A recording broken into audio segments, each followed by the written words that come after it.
সম্মানিত ভিউয়ার্স, আসসালামু আলাইকুম। আশা করি সবাই ভালো আছেন। আমরা আজকে একটি নতুন ভিডিও নিয়ে হাজির হয়েছি। ভিডিওর বিষয় হলো উইন্ডো টাইপ এসির কানেকশন।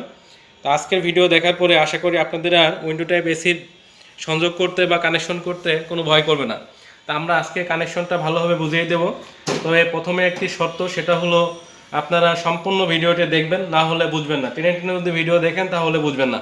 তা আমরা এই কানেকশনগুলো সম্পূর্ণ বুঝাই দেব। প্রথমত এখানে দেখাচ্ছি, এখানে বড় বড় যে লোডগুলো বা সেই এটা হলো একটা কম্প্রেসর, সেই বড় একটা লোড, মানে আমরা যা কানেকশন করব সেই একটা হলো কম্প্রেসর। এবং এখানে দেখেন যে আরেকটি হলো ব্লোয়ার বা রানার মোটর।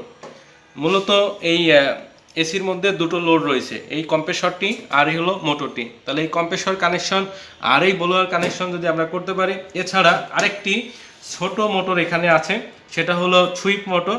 আপনাদের এই এসির বাতাসটা ডিরেকশনাল দেওয়ার জন্য এখানে আছে। এই তিনটা মোটরের কানেকশন করতে পারলেই কিন্তু আমাদের কানেকশন হয়ে যাবে। তো অ্যাকচুয়ালি আপনারা অনেকেই কম্প্রেসর কানেকশন পারেন, তারপর ব্লোয়ার কানেকশনও পারেন, কিন্তু এসিতে আসলে দেখা যাচ্ছে ঘুরিয়ে যায়। তো সেই জিনিসটা আমি আজকে ক্লিয়ার করে দিব। তো এখানে দেখেন, আমি স্ক্রু খুলে রাখছিলাম, আমি আপনাদের বোঝার সুবিধার্থে একটু খুলে দেখাচ্ছি। তো দেখেন, আমি উপরে কভারটা খুললাম, খোলার পরে এখানে দেখেন যে শোলা দেওয়া আছে। তো এটা হলো এটা হলো ইভাপোরেটর। মূলত বাতাসটা, রুমের বাতাসটা এই পথ দিয়ে ভিতরে প্রবেশ করে, ইভাপোরেটরের ভিতর দিয়ে প্রবেশ করে। এটা হলো ইভাপোরেটর। এই ইভাপোরেটরের উপরে কিন্তু একটা কভারের উপরে এটা ছিল। তো এইটা যখন খুলবেন, এরপরে হলো একটি নেট। এই নেটটি হলো বাতাসের ময়লা পরিষ্কার করে, যাতে ইভাপোরেটরটা ময়লা হতে না পারে, মানে এখানে ময়লা যেন না যাবে। আর ইভাপোরেটরগুলো স্ট্রেচ থাকতে হয়। আমার ইভাপোরেটর একটু ব্যাকা হয়ে গেছে, এটা একটু প্রবলেম করে। যাই হোক, এখানে বাতাসটা ঢুকে, এই পথ দিয়ে বাতাস ঢুকলে সেই বাতাসটা দেখেন এখানে যে ব্লোয়ার, এই যে ব্লোয়ারটা আমি ঘোরাচ্ছি হাত দিয়ে। তো এটা যখন এইভাবে ঘুরলে এই দিক থেকে বাতাসটা টানে, বাতাসটা ঠান্ডা হয়, সেই বাতাসটা এই পথ দিয়ে রুমে চলে আসে, এইভাবেই ঠান্ডা হয়। আর এই যে ব্লোয়ারটা যখন ঘুরে, একসঙ্গে কিন্তু দুটো পাখা ঘুরতেছে, এই পাশে এটা ঘুরতেছে, এই দিকের বাতাস এদিকে যেতে পারে না। আর এই সাইডের বাতাসটা, এইখানে যে কন্ডেন্সার আছে, এইদিকে কন্ডেন্সার আছে, এই কন্ডেন্সার বাতাসটা যখন আসে তখন এই বাতাসটা বাইরে বের হয়ে যায়।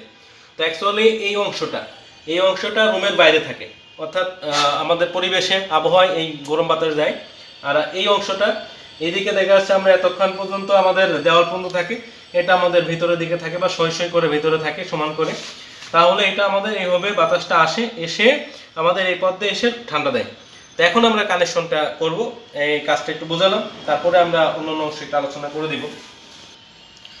তো দেখেন, আমাদের এই কম্প্রেসরতে 3টি টার্মিনাল আসছে। তো সেখানে রানিং স্টার্টিং আর কমন। তো এইটা ক্যাপাসিটরে লাগছে, এই হলো ক্যাপাসিটর। আর এখান থেকে দেখেন যে আমাদের ব্লোয়ারের 5টি টার্মিনাল আসছে, 3 আর 2 5টি। তো আমরা আগে কম্প্রেসরটা বুঝাবো। তো কম্প্রেসরের এই যে লাইনটি আসছে, এটা আসার পরে দেখেন যে যেটা ফাঁকা ফাঁকা এই যে এখানে আছে, অর্থাৎ এর সাথে আর কোনো তার সংযোগ হয়নি, এটা হলো স্টার্টিং। আর এখান থেকে এটা যেটা এসে সরাসরি সাপ্লাইয়ের সাথে পেয়েছে, এই যে মূল যে লাইনটা আসছে এখান থেকে, এটা হলো রানিং। তো আমি মনে করি যে এখন ডায়াগ্রামটা বুঝাই দিলে ভালো বুঝবেন। তো আমি এই মুহূর্তে ডায়াগ্রামটা আগে আপনাদের বুঝাই দিচ্ছি, তারপরে এখানে আবার আলোচনা করব। তো দেখেন, আমি একটা ডায়াগ্রাম ড্রয়িং করছি, এই ডায়াগ্রামটা আপনাদের দেখাই দিচ্ছি।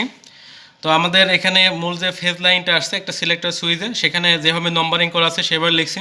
অনেক ক্ষেত্রে একটু চেঞ্জ হতে পারে, বাট এটা হলো এক অর্থাৎ দুটো একই টার্মিনাল, এই জন্য আমরা এখানে শর্টটা দেখাইনি। এই 1 আর 1 বুঝছেন, দুটো একই, হ্যাঁ। তো শর্ট, এরপরে হলো 3-এ আমরা একটা শর্ট করে দিব, শর্ট করা থাকবে। তো সেখান থেকে ভিতরের অপশনটা আমরা দেখাই নিই সিলেক্টর সুইচের। তো এখন দেখেন যে আমাদের এখানে এটা হলো ব্লোয়ার। তো ব্লোয়ারের এখানে এটা হলো রানিং স্টার্টিং, মাঝখানে একটা ক্যাপাসিটর 5 মাইক্রোফ্যারাডের।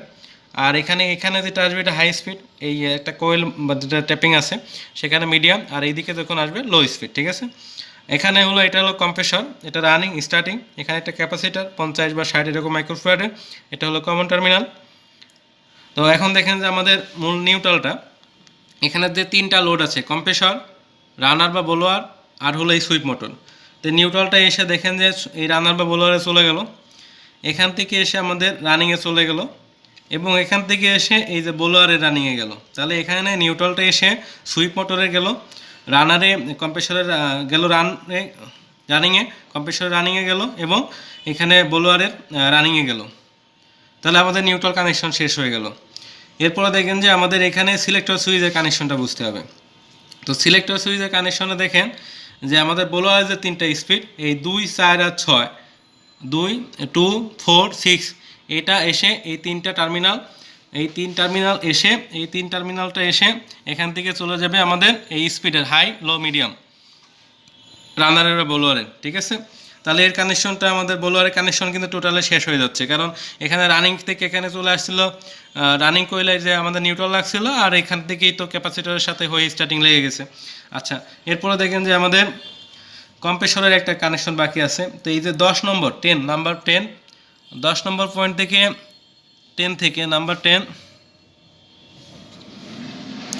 তো 10 টার্মিনাল থেকে এখানে আমাদের এটা এসে একটা থার্মোস্ট্যাটে গেছে, থার্মোস্ট্যাট হয়ে তারপরে এখানে চলে আসছে আমাদের কম্প্রেসরের কমনে ফেসটা।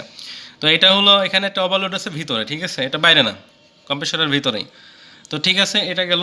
এরপর দেখেন যে এখানে সিলেক্টর সুইচের 8 নম্বর থেকে এসে একটা সুইচ হয়ে তারপরে সুইপ মোটরে গেছে। তো এই হলো টোটাল কানেকশন। ঠিক আছে, তো আশা করি এটা আমরা এখন বুঝাই দিব সম্পূর্ণ। আমরা দেখেন যে এখানে চলে আসছি। তো এই জায়গায় আমাদের যে 3টি তার আসছে মূল সাপ্লাই লাইন হতে, তার একটি হলো আর্থিং, এই যে কালারটা দেখে আমরা বুঝতে পারছি এটা আর্থিং, আর এটা বডির সাথে সংযুক্ত। ঠিক আছে, আর্থিং। এরপরে দেখেন যে আমাদের আরেকটি তার, সেটা এখান থেকে এসে এটা হলো আমাদের নিউট্রাল ওয়্যার, এখান থেকে এসে ক্যাপাসিটরের সাথে লাগছে। তো এই ক্যাপাসিটরটা হলো একটা কমন ক্যাপাসিটর, অর্থাৎ এর সাথে দুটো ক্যাপাসিটর আছে, একটি হলো 50 মাইক্রোফ্যারাডের, আর একটা হলো 5 মাইক্রোফ্যারাডের। যাই হোক, এই কমন টার্মিনাল থেকে আমাদের 3টি লোডে যাবে। তো দেখেন একটা, দুটো, 3টা, একটা তার আসছে আর এই যে 3টা বের হয়েছে। তো এটা বের হয়ে কম্প্রেসরে গেছে, আর এটা বের হয়ে এখান থেকে ব্লোয়ার মোটরে গেছে। ঠিক আছে, আর এটা এখান থেকে বের হয়ে এখানে ছোট্ট একটা সুইপ মোটর আছে, সেই সুইপ মোটরে গেছে। ওকে, তাহলে আমাদের এটা চলে গেল। এবার আমরা এখানের কানেকশনটা দেখি। তো এখান থেকে দেখেন যে এই যে এখান থেকে আসলো, আসার পরে সিলেক্টর সুইচ, এটা হলো সিলেক্টর সুইচ। ওকে, এই সিলেক্টর সুইচ। তো সিলেক্টর সুইচ আসার পরে তো দেখেন এখানে সিলেক্টর সুইচ আমাদের যে মূল তারটি, এটা আসছে মোটা তার, এই তারটি আসছে মোটা তার। তো এই তারটি আসছে 1 নম্বর পিনে। ঠিক আছে, এখানে কিন্তু আরেকটা পিন লেখা আছে 1, সেই 1-এর সাথে পিনটা এসে 3-এর সাথে শর্ট হয়েছে। ওকে, এই যে নাম্বার অফ 3, তাহলে এটা হলো আমাদের ডায়াগ্রাম অনুযায়ী মিলে গেল। আর এদিকে দেখেন যে আমাদের 2, 2, 4, 6, এই 2, 4, 6 হলো 3টা হলো ব্লোয়ারের, এই 3টা হলো ব্লোয়ারের। আর এখানে নাম্বার 10, এটা হলো কম্প্রেসরের, এটা হলো কম্প্রেসরে গেছে। আর এখানে যে নাম্বার 8, এটা হলো সুইপ মোটরে গেছে। ঠিক আছে, সুইপ মোটর যাওয়ার সময় একটা সুইচ হয়ে যাবে, যেমন এখানে পাশেটা সুইচ আছে। তো এখন এই জায়গা দেখেন যে এখানে একটা লজিক্যাল ব্যাপার, যে যখন এই যে 3টা আসছে, এই সোজাসুজি যে 3টা পয়েন্ট দেখেন যে এখান থেকে এটা কিন্তু এখানে একটা, এটা সবসময় পাচ্ছে। এরপরে দেখেন যে এইখানে মানে সিলেকশন সুইচ যখন অন করা হবে, একটা তো অপোজিশন আছে, অপের পরে যখন অন করা হবে তখন এটা থেকে এটা পাবে, এবং এখান থেকে এই যে মাঝে এটা পাবে। তো মাঝেরটা হলো সবচেয়ে লো স্পিড, তারপরে একটা মিডিয়াম স্পিড যাবে, হাই স্পিড যাবে। আবার 3 দেখেন এখান থেকে সোজাসুজি এই 10 যখনই প্রথমে অন করা হবে, তার পরবর্তীতে টাইমে কিন্তু এটা অন হবে, অর্থাৎ আপনার ব্লোয়ারটা আগে চলবে, দেন তারপরে আপনার হলো কম্প্রেসর চলবে। যাই হোক, আপনারা যদি নাম্বার মিলিয়ে কাজ করেন এটা কোনো সমস্যা না, কারণ এখানে আপনারা প্রথমে খোলার সময়, যে কোনো জিনিস খোলার সময় কোনটায় কোনটা আছে দেখে খুলতে হয়, এটাই হলো সঠিক নিয়ম। ঠিক আছে, তারপরে কাজ ভালো করে বুঝলে করা যাবে। প্রথমত আপনারা যেটা যেখানে আছে সেভাবে লাগাবেন। আমি আপাতত এটা বুঝাই দিলাম, এরপরে আমি একটু বাইরের দিকে নিয়ে আমাদের ডায়াগ্রাম অনুযায়ী সম্পূর্ণ বোঝাই দিচ্ছি। এবার আমি কম্প্রেসরের কানেকশনটা ফুল বোঝাচ্ছি। আগে দেখেন আমাদের এই মূল লাইনটা সিলেক্টর সুইচে আসার পরে এখানে যে এদিকে শর্ট হয়ে গেছে, দেন এখান থেকে 10-এ গেছে, 10 থেকে লাইনটা এসে এটা হলো থার্মোস্ট্যাট, এই থার্মোস্ট্যাটে আসছে, থার্মোস্ট্যাটে ওপর প্রান্ত হয়ে এটি আমাদের ফেজ লাইনটি চলে গেছে হলো কমন টার্মিনালে। ঠিক আছে, কম্প্রেসরের কমন টার্মিনালে। আর কম্প্রেসরে এবার রানিং এবং স্টার্টিং থাকলো, সাদাটা রানিংটা সরাসরি এসে অন্য একটি লাইন অর্থাৎ নিউট্রালের সাথে লাগছে। আর এখানে এটা হলো আমাদের ক্যাপাসিটর অন্য পাশে লাগছে, যেটা হলো 50 মাইক্রোফ্যারাডের ক্যাপাসিটর আছে। তাহলে আমাদের কম্প্রেসরের কানেকশন হয়ে গেল। এবার হলো আমরা ব্লোয়ারের কানেকশনটা দেখব। তো এখানে এই যে ব্লোয়ারের তারগুলো আসছে, দেখেন এই যে তারগুলো আসছে 5টি তার। তো এই 5টি তারের এই যে 3টি তার হলো 3টা স্পিড, হাই, লো, মিডিয়াম। সেটি দেখেন যে 2, 4, 6 লাগছে, 2 4 6 লাগছে। এটা ঘুরে গেলে কোনো সমস্যা নেই, এটা যদি মানে পজিশন চেঞ্জ হয় তাহলে সমস্যা নেই, ঠিক আছে। এর ছাড়া বাকি দুটো তার যে বলোয়ারের, এটা হলো একটা রানিং এবং স্টার্টিং। তো রানিংটা সাদাটা সেটা সরাসরি এই যে নিউট্রালের সাথে লাগছে, আর অন্যটা এই যে অন্য ক্যাপাসিটর যে টার্মিনাল এর সাথে লাগছে। আমি অন্য একটা ক্যাপাসিটর কিছুক্ষণ পরে আপনাদের দেখাই দিব। তো এরপরে দেখেন যে আমাদের এখানে একটা সুইপ মোটর আছে, তার যে 2 টার্মিনাল, সেটা একটা এসে যে কমন নিউট্রালে রাখছে, আর অন্যটি এসে এখানে একটা সুইচ, এটি হলো একটা সুইচ। তো এই সুইচ এসে লাগছে, সুইচ হয়ে তারপরে এসে এই যে 8 নম্বর পিনে রাখছে। তো এটাই ছিল কানেকশন। তা ডায়াগ্রাম তো দিছি আমি, এবার আমি হলো আপনাদের এই ক্যাপাসিটরটা দিয়ে তারপরে আরেকটু বুঝিয়ে দিব অন্য অন্য অংশগুলো। তো দেখেন আমি একটা কম্বাইন্ড ক্যাপাসিটর নিছি, তো সেখানে এটা লেখা আছে 50 প্লাস 5 মাইক্রোফ্যারাড, অর্থাৎ এখানে দুটো ক্যাপাসিটর আছে, একটা 50 আর একটা হলো 5 মাইক্রোফ্যারাড। তো দুটো ক্যাপাসিটর থাকলে কিন্তু 4 টার্মিনাল হওয়ার কথা, এখানে একটা টার্মিনাল কমন করে 3টা টার্মিনাল হয়েছে। তো আমরা দেখব এখানে, দেখেন যে আমরা এটা উঠালাম, তো এখানে টার্মিনালগুলো, তো দেখেন যে এইটাই সি লেখা আছে, সি। তো এই যে সি, এটা হলো কমন টার্মিনাল, ঠিক আছে, কমন। আর এই পাশে দেখেন এটা ফ্যান লেখা আছে, ফ্যানটা কম মানের, অর্থাৎ 5 মাইক্রোফ্যারাড, তার মানে এখান থেকে এখানে হলো 5, এই দুটোর মধ্যে আছে হলো 5 মাইক্রোফ্যারাড, ঠিক আছে, অর্থাৎ কমন আর ফ্যানের মধ্যে। আর কমন আর এটার মধ্যে আছে, এই দুটোর মধ্যে আছে হলো 15 মাইক্রোফ্যারাড, 50 মাইক্রোফ্যারাড, অর্থাৎ 50 মাইক্রোফ্যারাড, ঠিক আছে। তাহলে এই হলো এটার ব্যাপার। এখানে আমরা একবারে বলোয়ার, অর্থাৎ এইটা টু এটার মধ্যে বলোয়ার, আর এটা টু এটার মধ্যে কম্প্রেসর কানেকশন করতে হবে। তো এখানে সবগুলো রানিং গেছে, আর এটাই কম্প্রেসরের স্টার্টিং গেছে, এটা হলো বলোয়ারের স্টার্টিং গেছে, ঠিক আছে। তো ভিউয়ার্স, আমি প্রথমেই বলছিলাম যে একটা ভিডিও দেখে আপনারা কাজ করতে পারবেন, তো সেই জন্য আমি এখানে আরেকটু কথা বলতে চাচ্ছি। সেটা হলো যেখানে যে কম্প্রেসর থেকে এই যে সাকশন লাইনটা বের হয়েছে, ঠিক আছে, আর এই সাইডটা চিকনটা হলো ডিসচার্জ লাইন। তো ডিসচার্জ লাইন তো যাবে হলো আমাদের কন্ডেন্সারে, আর সাকশন তো যাবে ইভাপোরেটরে।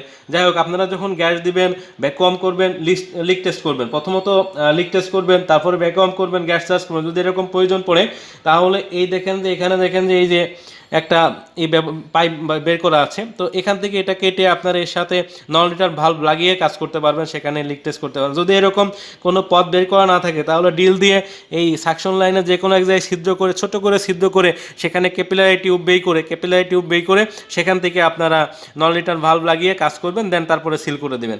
এছাড়াও যদি সেখানে পথ না পান, তাহলে দেখেন এখানে যে আমাদের এই যে ক্যাপিলারি টিউবটা, হ্যাঁ, ক্যাপিলারি টিউবটা দেখেন যে এই যে ক্যাপিলারি টিউবটা আসছে যখন ফিল্টার থেকে আসছে, তো এই ফিল্টারের গোড়ায়, হ্যাঁ, ফিল্টারের গোড়ায় দেখেন যে এখানে আরেকটা লাইন আছে, ওকে। তো এখান থেকে কাজ করতে, এই যে ফিল্টারের গোড়ায় এখানে দেখেন যে আরেকটা লাইন আছে, এখান থেকে কাজ করতে পারবেন, ঠিক আছে। এখানে 9 লিটার ভালভ লাগিয়ে, তো তার সাথে আপনারা লিক টেস্ট করা, ভ্যাকুয়াম করা, গ্যাস চার্জ করা সব এখান থেকে করতে পারবেন। আর যদি আপনারা চান দুটো জায়গা থেকে একবারেই করা যায়, এখান থেকে একটা লাইন বের করা যায় এবং এখান থেকে একটা লাইন বের করা যায়, অর্থাৎ এই সাকশন থেকে একটা লাইন বের করবেন, সাকশন থেকে এবং এখান থেকে। তো দুই জায়গা থেকে করলে ভ্যাকুয়ামটা ভালো হয়, ঠিক আছে। এই জন্য দুই জায়গা থেকে ভ্যাকুয়াম করে তারপরে আপনারা গ্যাস চার্জ করতে পারেন, যে কোনো এক লাইন দিয়ে গ্যাস চার্জ করতে পারেন। তো গ্যাস চার্জ বা লিক টেস্ট বা ভ্যাকুয়ামের জন্য আমার অনেকগুলো ভিডিও আছে, অন্য ভিডিও আছে, সেগুলো আপনারা দেখে করে নিতে পারবেন। তো আজকে আমি ভিডিওতে সার্কিট এবং এটা কিভাবে কাজ করে বিভিন্ন অংশগুলো সেগুলো দেখাই দিয়েছি এবং কানেকশনের ডায়াগ্রাম সহকারে বুঝিয়ে দিয়েছি। আশা করি যারা সম্পূর্ণ ভিডিওটি দেখছেন তারা অবশ্যই কাজটি করতে পারবেন। আর যদি কোনো সমস্যা থাকে তাহলে কমেন্টস করবেন, তাছাড়া অন্য ভিডিও আছে আমার, সেগুলো দেখলেও আপনারা অবশ্যই পারবেন। তো সবাইকে ধন্যবাদ ভিডিও দেখার জন্য। আমার এই ভিডিও ভালো লাগলে এই ধরনের ভিডিও পাওয়ার জন্য চ্যানেলটি সাবস্ক্রাইব করুন, ভিডিওতে লাইক দিন, কমেন্টস করুন এবং শেয়ার করুন।